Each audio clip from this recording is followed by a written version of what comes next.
Très bien. Salam alaikum. Donc, Inch'Allah, aujourd'hui, on va vous parler d'une nouvelle technique de PRP, d'injection de plasma riche en plaquettes, qu'on fait chez les patientes qui ont une insuffisance ovarienne.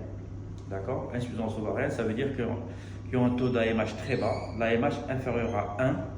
Ou là, les patientes qui ont bien sûr une insuffisance ovarienne avec un âge avancé, l'âge supérieur à 40 ans, supérieur ou égal à 40 ans, ou sinon, les patientes chez qui il y a des échecs de fécondation in vitro, échecs de fécondation in vitro, soit dû, c'est-à-dire qu'on a obtenu un blastocyste, un embryon J5 et qu'on a transféré et qu'il n'y a pas eu d'implantation, et à ce moment-là, on va s'intéresser à l'endomètre. Ou sinon, c'est des patientes chez qui il y a eu des FIV qui ont été faites, mais malheureusement, la récolte, c'est-à-dire malheureusement, il n'y a pas eu assez d'ovocytes. Et donc, ce qui fait, on réfléchit pour donner un boost aux ovaires avec des facteurs de croissance qui sont dans le plasma riche en plaquettes. Cette technique de plasma riche en plaquettes, elle a été, je dirais, pour la première fois faite en Grèce. Donc c'était en Grèce, c'était il y a maintenant avant le Covid, donc c'était dans les années 2018 à peu près. Donc c'était les Grecs les premiers au monde qui ont commencé à faire cette technique de PRP et après elle a été utilisée un petit peu partout dans le monde, que ce soit dans les pays asiatiques, dans les pays, dans certaines régions européennes, et voilà. Et donc nous aussi, on a commencé avant le Covid à utiliser le PRP. Donc on a eu des grossesses. Mais après, on a fait quelques remarques. Quelles sont les remarques qu'on a faites? C'est qu'en fin de compte, ce PRP-là qu'on a injecté, il était un petit peu liquide. Et quand on l'injectait dans les ovaires, il diffusait en péri-ovarien. Donc on a réfléchi pour améliorer cette technique, après discussion bien sûr avec les responsables du laboratoire Regional Labs avec qui on travaille. Et lors d'un congrès à Bangkok, on a rediscuté de la technique. Et à ce moment-là, aujourd'hui, on va ajouter quelque chose à ce PRP-là.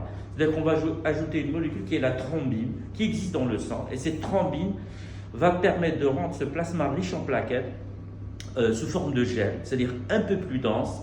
Et quand on va l'injecter dans l'ovaire, ça va permettre aux facteurs de croissance qui existent dans les plaquettes de se fixer dans les ovaires. Donc c'est ça, je dirais, l'intérêt de la chose. Donc voilà, maintenant vous voyez comment la procédure de cette nouvelle technique de PRP. La procédure c'est quoi? Regardez, ce pack qui est un pack qui vient de Regional Lab, il y a 3 tubes. Il y a un tube bleu qu'on utilisait avant pour le PRP classique et un tube rouge. Et dans ce tube rouge, on va prendre toujours le sang de la patiente, qui est le sang veineux. Et c'est dans ce tube rouge où le gel séparateur, qui est différent du gel du tube bleu, ce gel séparateur, c'est lui qui nous permet d'avoir cette thrombine. D'accord? Donc voilà, donc le prélèvement va être fait par notre infirmière anesthésiste. Vous allez voir qu'elle a l'habitude de faire ces prélèvements de PRP.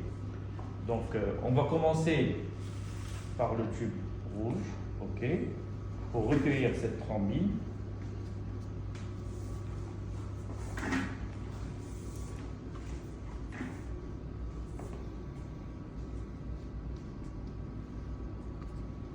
Voilà, c'est dans ce tube rouge qu'il y a la thrombine.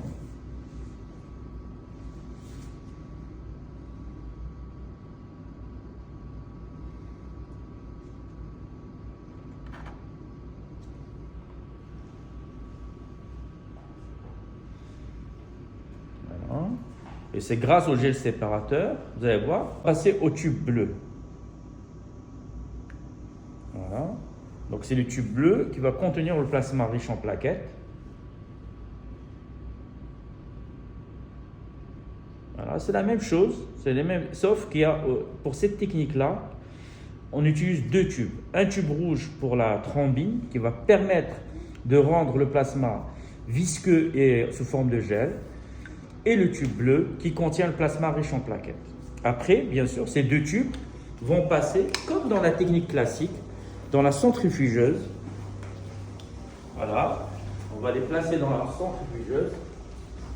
Et après, vous allez voir. Voilà. Donc, on les place. Et on attend la centrifugation. Ça va durer à peu près 5 minutes. Donc, voilà. Donc, on a recueilli le tube rouge. Ce tube rouge, vous voyez très bien qu'il est sous forme de gel. Donc, il contient de la thrombine. Donc, c'est visqueux, c'est dense. Donc, ça ne bouge pas. C'est pas liquide. Donc, c'est cette thrombine-là, vous allez voir qui va devenir liquide et qu'on va mélanger avec le plasma riche en plaquettes. Voilà le geste technique.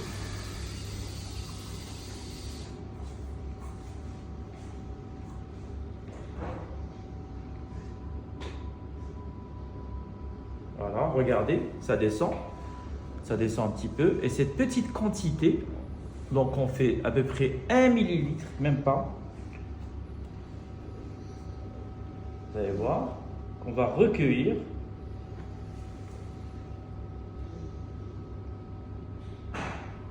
C'est bon.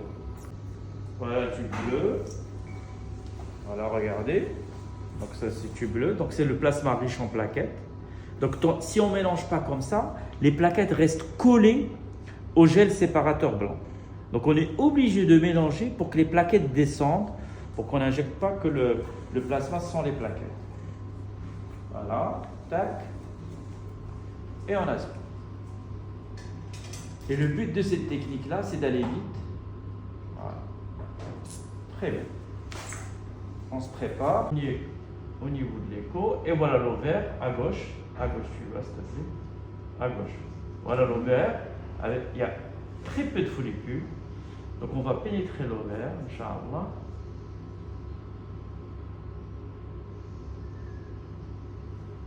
Voilà. Donc là, je suis dans l'ovaire normalement. J'aspire au début et j'injecte. Voilà. J'injecte à peu près 3 cc. Très bien. On sort. On va chercher l'autre ovaire. Voilà l'autre ovaire. Donc ça, c'est l'utérus. Et l'ovaire, il est à côté. Vous allez voir que cet ovaire-là est plus petit que l'autre. Voilà. Donc l'autre ovaire. Voilà. Et comme c'est des petits ovaires, je me fais aider par la ponceuse qui essaye de me fixer l'ovaire.